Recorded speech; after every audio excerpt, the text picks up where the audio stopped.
अक्सर मुझे लोग पूछते हैं कि सर मेरा मेडिक्लेम कितने का होना चाहिए। क्या 3 लाख का कवर काफ़ी है, क्या 5 लाख का ज़्यादा है, या 10 लाख का कम है, या फिर 20 लाख का ले लूँ।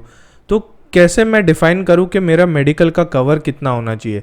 आप गूगल करके देख लीजिए, आपको कोई मेडिक्लेम कैलकुलेटर नहीं मिलेगा जिससे आप डिफ़ाइन कर सको कि मेरे लिए कितना मेडिक्लेम का कवर एडिक्वेट है। आज इन सारी चीज़ों का जवाब मैं इस वीडियो में देने वाला हूँ। ये वीडियो उन लोगों के लिए भी इम्पॉर्टेंट है जो आज तक कंपनी के ग्रुप मेडिक्लेम पे डिपेंडेंट है, कभी अपनी पर्सनल मेडिक्लेम पॉलिसी नहीं निकाली है। उनके लिए भी काफ़ी हेल्पफुल रहने वाला है कि अपने पर कैपिटा इनकम के हिसाब से आप अपना मेडिक्लेम डिसाइड कर सकते हैं।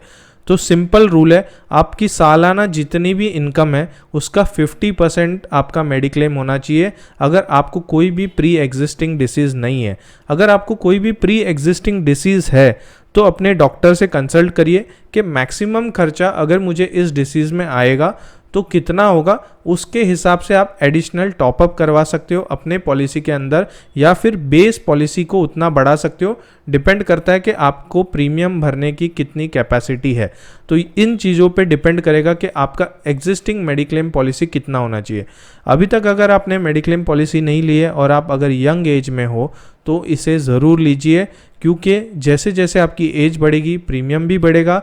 दूसरा चीज़ है, यंग एज में लेने से बेनिफिट ये है कि आपको एडिशनल बोनसेस मिलते जाएंगे जब भी आपका नो क्लेम होगा every year, may be 15%, 10%, 20%, depend upon the insurance company.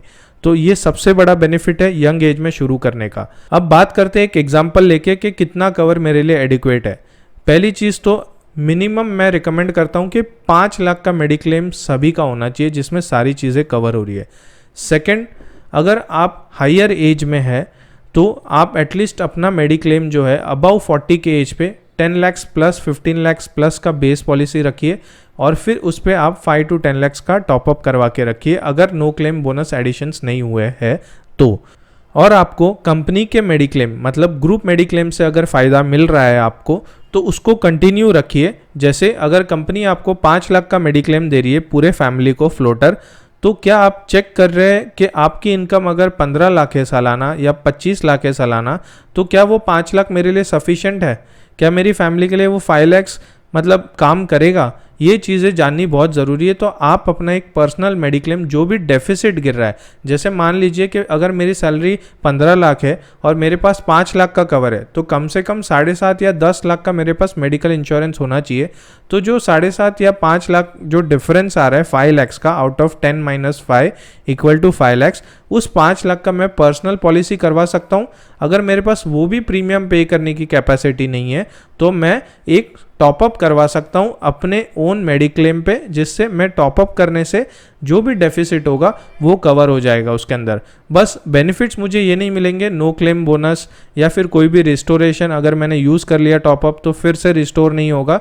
तो ये एक डेफिसिट हमेशा रहेगा टॉपअप के अंदर कंपेयर टू पर्सनल मेडिक्लेम। तो आई होप ये वीडियो काफ़ी हेल्पफुल है आपके लिए। आपको समझ में आया होगा कि क्यों पर्सनल हेल्थ इंश्योरेंस इंपॉर्टेंट है, किस तरह से अपनी हेल्थ इंश्योरेंस की पॉलिसी को आपको डिफाइन करना है, और अगर आपको कोई एग्जिस्टिंग डिसीजेस है तो एडिशनल कवर को किस तरह से आपको बढ़ाना है। आप उसमें दोनों चीज़ें कर सकते हो, या तो बेस पॉलिसी बढ़ा सकते हो या तो टॉपअप ऐड कर सकते हो।